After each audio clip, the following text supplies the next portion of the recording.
Hello and welcome to Encore, the arts and culture show here on France 24. My guest today is as much of a chameleon as her eclectic career. She started modelling at the age of 14 and made her acting debut just a few years later, eventually starring in several of her husband's movies, controversial film director Roman Polanski. It was while acting that she discovered her love for singing, fronting a rock group before going solo. Sometimes provocative, often sultry and always rebellious, the femme fatale with a tomboy tendency has managed to live a life in the limelight while still remaining mysterious. Emmanuelle Seigner is here in the studio to talk about her colourful career, so let's go meet her.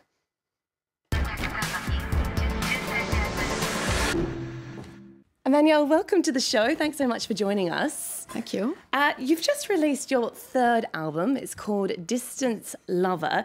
You said you wanted to create a rock or a punk album, but with a feminine twist. How would you describe your sound? Well, when I met Adam Schlesinger, who produced the album, I asked him to inspire himself from those bands from the 70s. I don't know if you know that band, The Runaways. Mm-hmm, yeah.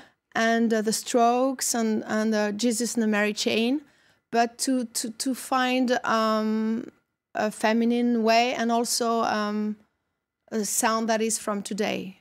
So that was my goal. You just mentioned there a few of your influences. You actually recorded this album in New York. In New York, yeah. And you sing in English. Yes. Was it necessary to record in New York? Well, he has a studio in New York and he lives there, so it was easier. It wasn't anything to do with the fact that you find those types of American rock bands such an influence on your music? Yes, yes, of course. And also, I think New York is a very inspiring city. And also, the music I wanted to do on this album was really a New York music. All right, well, before we go any further, let's give the audience a taster now of your new album. This is the first track called Distant Lover. Distant lover, what do you mean? You know I did not catch a word.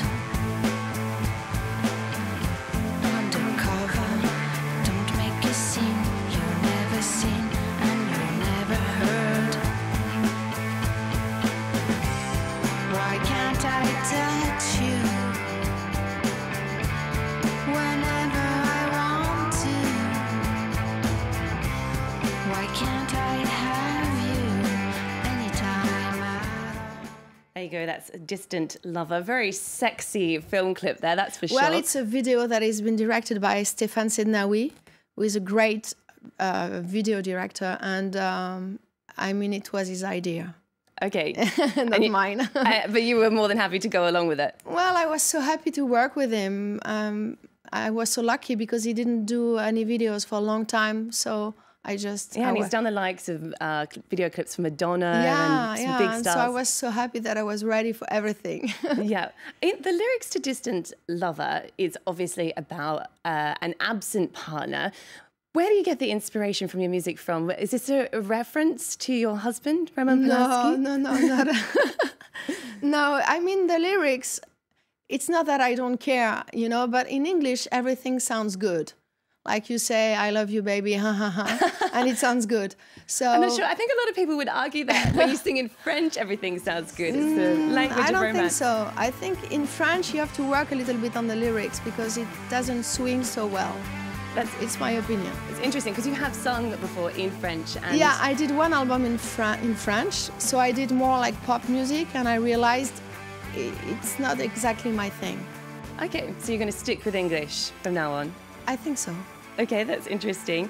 And what about the other lyrics for the songs? Do you draw on your personal experiences when you're creating music? No, I mean, I'm more interested in the sound and in what it produces.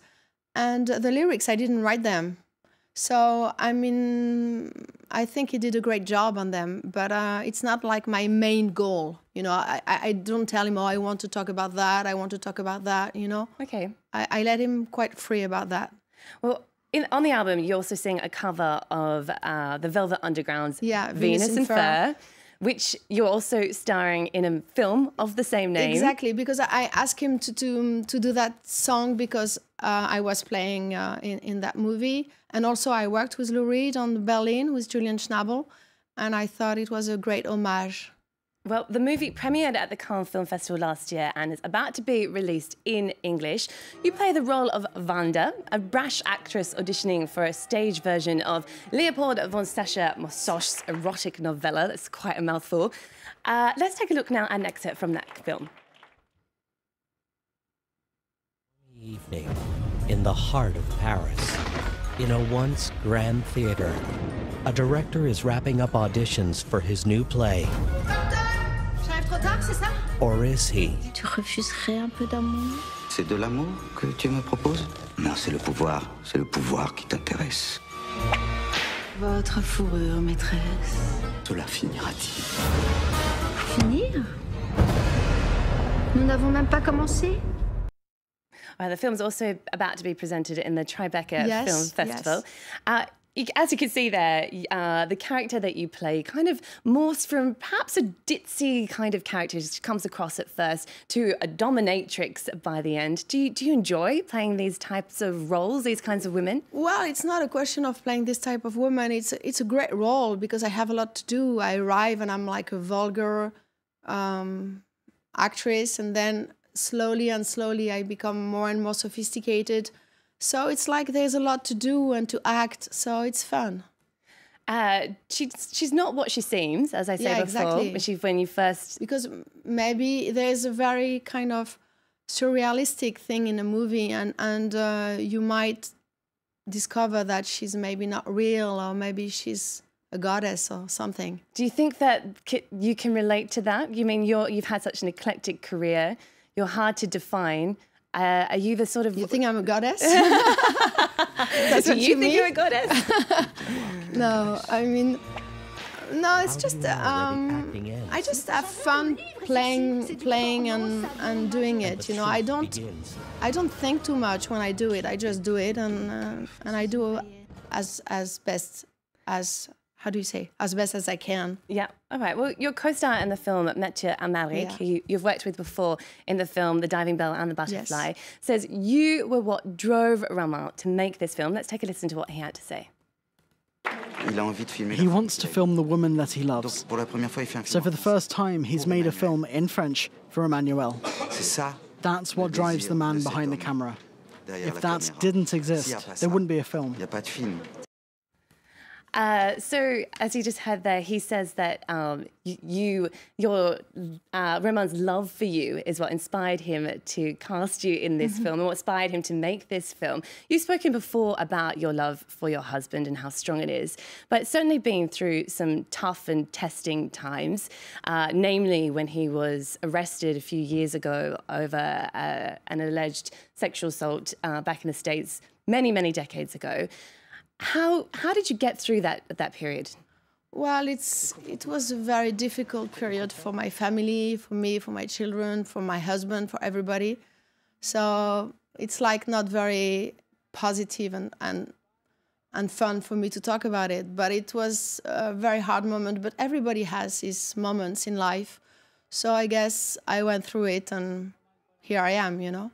Does it make it stronger? And when you're working together on a film like this, does it affect the relationship? No, I don't think so. I mean, it's, of course, everything that you go through makes you stronger and makes you more a human person. So I think as an artist, the more you have inside, the more you grow and the better you become.